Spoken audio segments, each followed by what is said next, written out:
Bonjour à tous. Donc, après avoir vu les différentes fonctionnalités qu'on peut faire dans un CRUD, c'est-à-dire ajouter un CV, consulter les détails d'un CV, supprimer un CV, euh, on a même pu ajouter, embaucher des personnes au niveau de notre CV tout en ayant des contraintes qu'on devrait gérer, etc. Maintenant, on va voir comment on peut sécuriser un peu notre application. Ici, toute personne peut aller ajouter, modifier et faire ce qu'elle veut au niveau de notre CV. Donc, je vais vous montrer un petit schéma que j'ai trouvé dans la formation de Maximilien, donc du site Academia. Donc, c'est une page YouTube, c'est une chaîne YouTube excellente que je vous conseille de suivre, qui présente plusieurs aspects du tout ce qui est JS. Voilà. Donc ici, on voit les deux façons de faire pour s'authentifier. Donc dans une application traditionnelle, eh ben, on a notre serveur backend qui va utiliser en fait les sessions pour gérer tout ce qui est authentification. C'est-à-dire que le client, il va aller envoyer les informations d'authentification. Le serveur backend va recevoir ces informations-là. Ensuite, si la personne est identifiée, bah, il va l'ajouter au niveau de la session et il va envoyer cette session pour que, au niveau du cookie pour que en fait le client il sauvegarde l'identifiant de la session. Et à chaque fois qu'on va aller consulter une nouvelle ressource, et ben automatiquement, le backend va vérifier au niveau de la session à travers le cookie, donc l'ID de la session envoyée par le client, et voir si en fait cette personne est authentifiée ou pas. Tout ça, c'est dû à quoi en fait? C'est dû au fait que le web est stateless et que le serveur, il n'a aucune information sur le fait de si la requête qui vient maintenant, elle a été précédée par d'autres requêtes ou si la personne X a effectué plusieurs requêtes ou pas. D'accord? Ça marche facilement, c'est nickel et tout va bien. Sauf que maintenant, au niveau du single page application, et ben là, on a un problème. Pourquoi? Bah, tout simplement parce que au niveau du back-end, et ben, on ne peut pas gérer les sessions. Au niveau du front, on ne peut pas gérer les sessions. D'accord? Et donc, le serveur, il peut pas se souvenir du client. C'est ça le problème majeur. Là, on ne peut plus se souvenir du client. Donc, l'idée, c'est quoi en fait? Bah, l'idée, elle est toute simple. Le client, il va envoyer les informations d'authentification. Là, le backend, puisqu'il ne peut plus utiliser cette notion de session cookie, eh ben, il va automatiquement faire quoi? Bah, tout simplement, il va aller au niveau de euh, il va générer un token. Ce token-là, eh ben, en fait, ça va être l'identifiant du client. Et là, le client, pour le dire, donc la single page application et la partie frontale, pour dire à la partie backend, eh ben, moi, je suis le client X qui s'est déjà authentifié, eh ben, avec chaque requête qu'elle va envoyer, elle doit automatiquement s'authentifier via ce token-là. Donc, si la partie cliente va envoyer une requête avec un identifiant qui est le token. Le backend, il va aller vérifier si ce token-là, il existe. Si c'est le cas, c'est bon, il le laisse passer. Et ben sinon, il va lui dire, ben non, là, tu devrais aller te loguer. D'accord? Donc ça, c'est l'idée de base sur laquelle on va travailler. Donc lorsqu'on doit s'authentifier, automatiquement, le backend va nous générer un token, il va nous l'envoyer. Et lorsqu'on nous envoie ce token-là, on doit l'utiliser pour chacune des requêtes qu'on va envoyer. Voilà. D'accord? Donc ici, dans cette petite vidéo, on va essayer tout simplement d'aller gérer la partie authentification. Donc ce login-là qui se passe à ce niveau-là, on va essayer de l'appliquer. Il devra avoir une fonctionnalité réelle. Après, on va voir le reste. D'accord? Donc ici, au niveau de notre API, on a une partie qui s'appelle user. Donc ces users-là, il va nous permettre de créer un utilisateur, de supprimer cet utilisateur-là.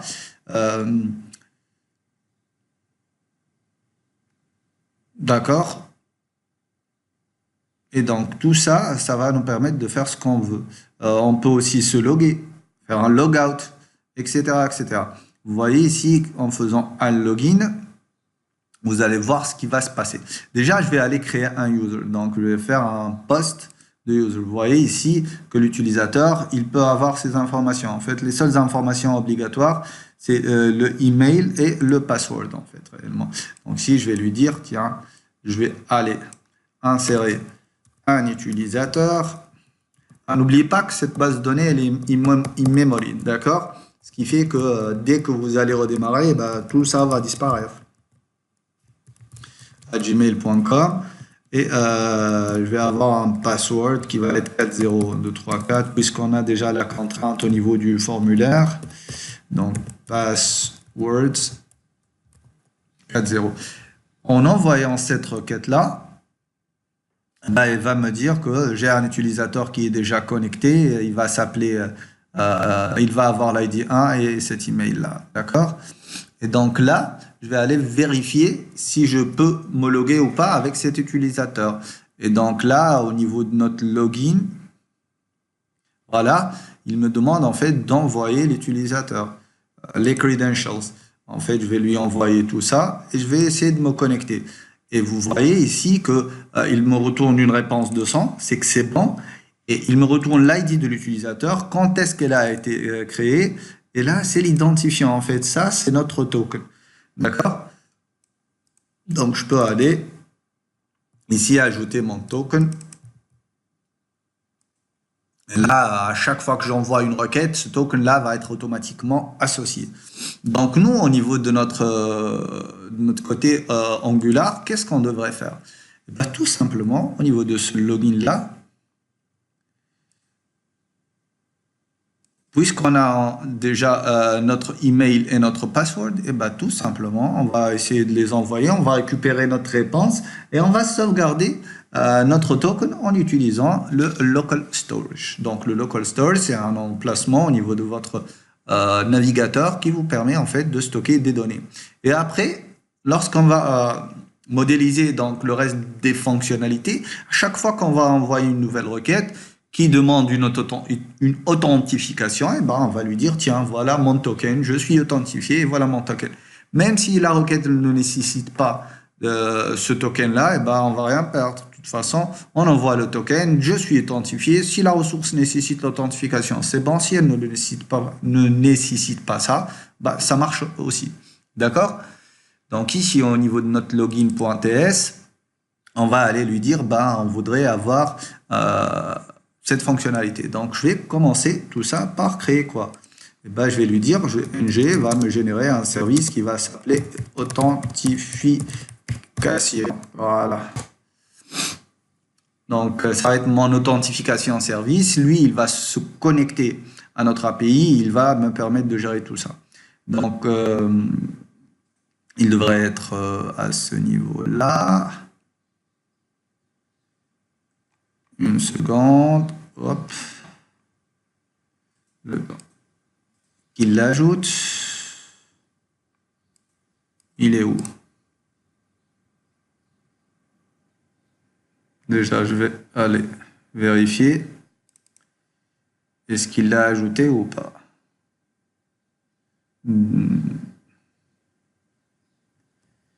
Ah, ok. Donc, je vais aller le supprimer ou je vais lui aller le changer d'endroit. Donc, je l'ai appelé au niveau de l'API, ce qui n'a aucun sens. Donc, moi, je voudrais au niveau du app. Voilà. Voilà mon service, authentication service.ts. Il est injecté, il est providé au niveau de la route, donc il est visible pour le moment.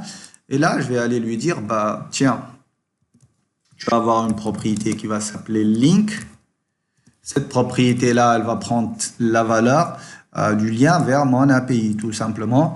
Et là, c'est API users. Voilà, c'est ça. Je vais la concatiner ici. Maintenant, je vais ajouter une fonctionnalité qui va s'appeler login. Cette fonctionnalité-là, elle devrait avoir les credentials que devrait m'envoyer l'utilisateur. OK. Et maintenant, ce que je vais faire, c'est que je vais aller lui dire 10 points. Et là, j'aurai besoin du HTTP. client c'est pour accéder à mes API REST. Donc, je vais lui dire, bah, tu vas aller m'injecter mon service HTTP qui est de type HTTP clients. Voilà. Et là, je vais lui dire, bah, tu vas me récupérer le HTTP, tu vas faire un petit post. Voilà. Users. Donc, de this.link. OK? Et après, tu vas passer les credentials, tout simplement. Et tu vas retourner cet observable-là à l'entité qui voudra utiliser cette fonctionnalité. Et donc, nous, on va revenir au niveau de notre login component.ts et on va lui dire, bah, tu vas m'injecter mon authentification service qui est de type authentification service. Voilà. Et là, au niveau d'une méthode que je vais appeler aussi login, tiens, je vais lui dire quoi? Je vais lui dire tout simplement, attendez, on va lui passer après les credentials. Je vais lui dire tout simplement que this.authentication service.login, je vais te passer les credentials et je vais aller m'inscrire. Ici, je vais lui dire que je vais te passer les credentials. Voilà, je vais m'inscrire. Et là, hop, si j'ai une réponse, eh ben, tout simplement, qu'est-ce que je vais faire de cette réponse-là? Okay. Donc, on reprend l'exemple que nous avions. Comment s'appelle? Donc, c'est ID. Voilà. Donc, je vais te dire que const, je vais récupérer mon token, égale réponse.id, point virgule, et là je vais te dire quoi? Bah, tout simplement je vais te dire que je voudrais que tu ailles au niveau du local storage, que tu ajoutes une clé qui va s'appeler token et qui va prendre la valeur token. Ok. Qu'est-ce qu'il y a? Pourquoi access via string literals is allowed, disallowed. Ok. Donc local storage point set item, pardon. Je voudrais que ça s'appelle token et ça prend la valeur token. Et voilà. Ici, ça l'énerve. Does not exist on type object. Ok, pas de souci.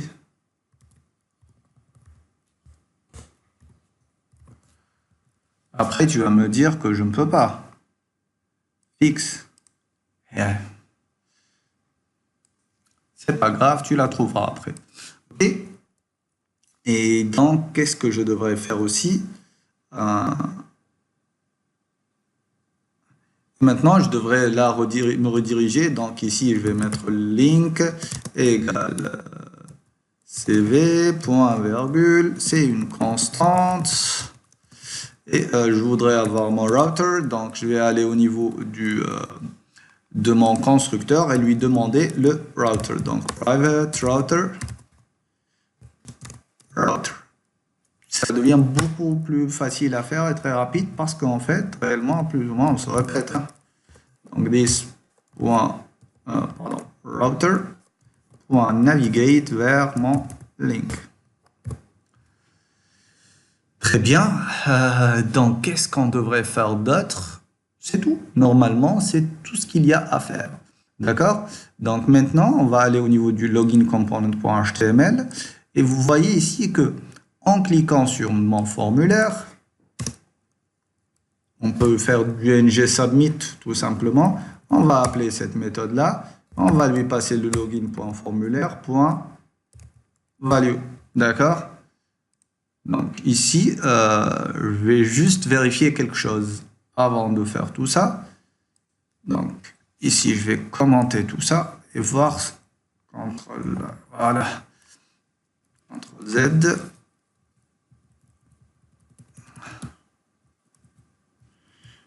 Voilà, la seule chose que je vais vérifier maintenant, c'est console.log de credentials. Voilà. Je voudrais voir ce qu'il me passe comme information et la notification, en fait, tout simplement. Donc ici, si je fais ça, pourquoi il n'est pas valide 1, 2, 3, 4? Parce qu'il y a un petit espace de plus. OK, c'est bon. Inspecter. Et là, on devrait avoir un email et passwords. D'accord? Et donc, si on revient au niveau de notre API, lui, il a besoin de quoi? Email et password. Donc, tout est bon. Faisons donc un petit dernier check de notre formulaire. Donc, ici, on a un login. Ici, on a les informations. Ah, en fait, j'ai appelé la méthode 2 fois. Donc, pas besoin de l'appeler en haut. On va supprimer ça. Voilà. Là, on lui a passé quoi? Le formulaire. Donc, je vais lui dire non, c'est formulaire.value. Maintenant, on va aller au niveau de notre service. Et authentication service.ps. Donc, users. Non, je crois que c'est pas le bon. Je crois que c'est pas le bon. Donc, c'est user/login. Donc, je dois ajouter juste ici au niveau de slash. En fait, si je vais faire un /login, pour le moment, je vais le faire. Allez, /login. Je vais sauvegarder. Il y a une petite erreur ici, je crois.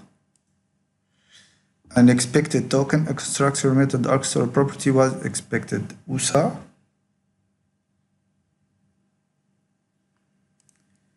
Dans le login component TS.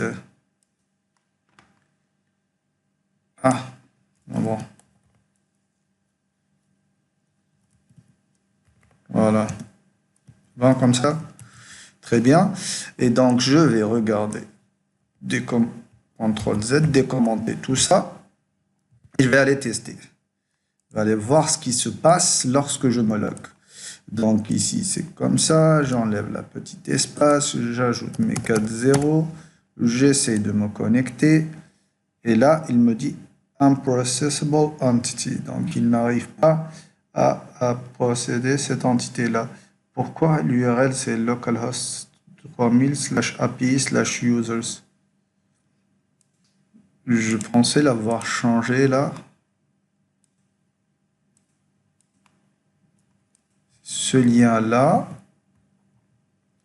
/user/login. On va revérifier au niveau de notre API loopback. Et lui là, qu'est-ce qu'il va appeler? Voilà, /login. C'est celui-là qu'il faudra appeler. Une seconde. Voilà. CTRL V. Dès que tu appelles celui-là, c'est Authentication Service. Au niveau de mon login, Authentication Service, login, on a nos credentials et on va refaire ça pour voir ce que ça donne.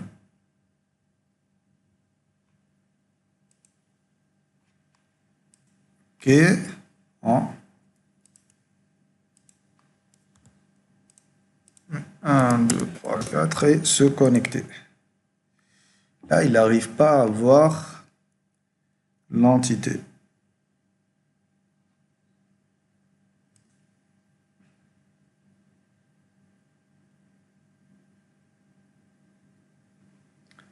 Je ne comprends pas c'est quoi son problème.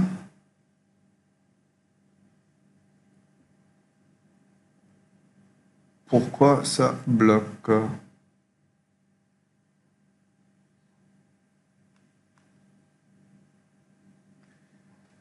Ok, une seconde. On va rafraîchir.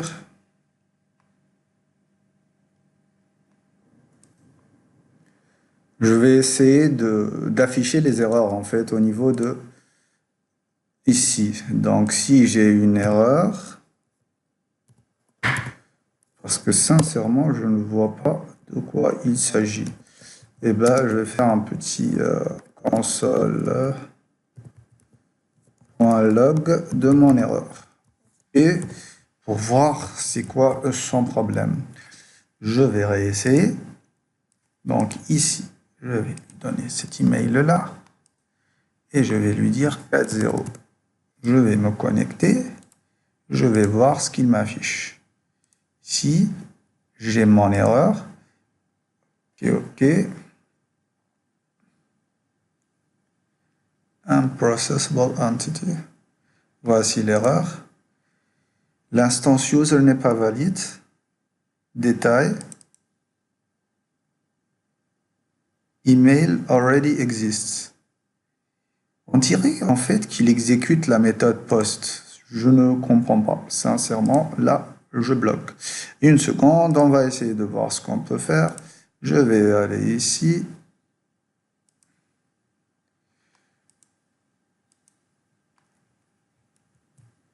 Oh oui. ngserve-o. Et je vais réexécuter mon projet. Parce qu'on dirait qu'il ne voit pas ça en fait. On a essayé tout à l'heure avec juste le login.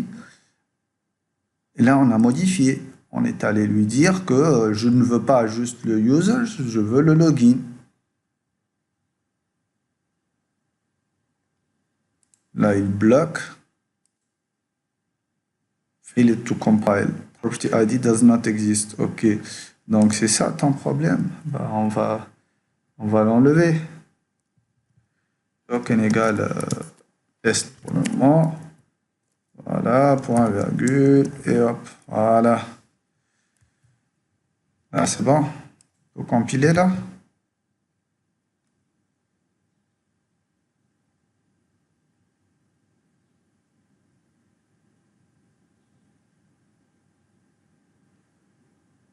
Voilà.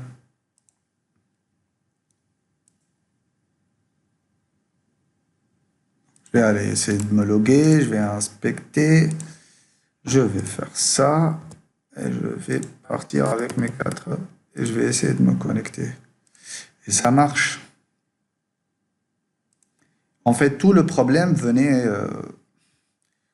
du compilateur d'Angular, tout simplement.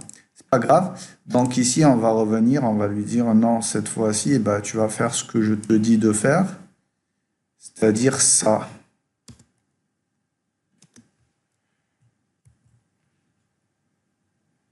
Donc, je vais essayer de me loguer encore une fois. Donc si on veut aller voir dans Application, dans le Local Storage, on a notre token qui contient la valeur test. Sauf que c'est pas ce qu'on veut, nous. Nous, ce qu'on veut, c'est qu'il nous donne le token exact. Voilà. Et là, on a récupéré notre token. Et ça marche. Donc, ça a pris un petit peu plus de temps que prévu. Désolé pour les imprévus qui se sont passés. En tout cas, maintenant, nous avons notre token et on peut continuer le travail que nous voulons faire. Voilà.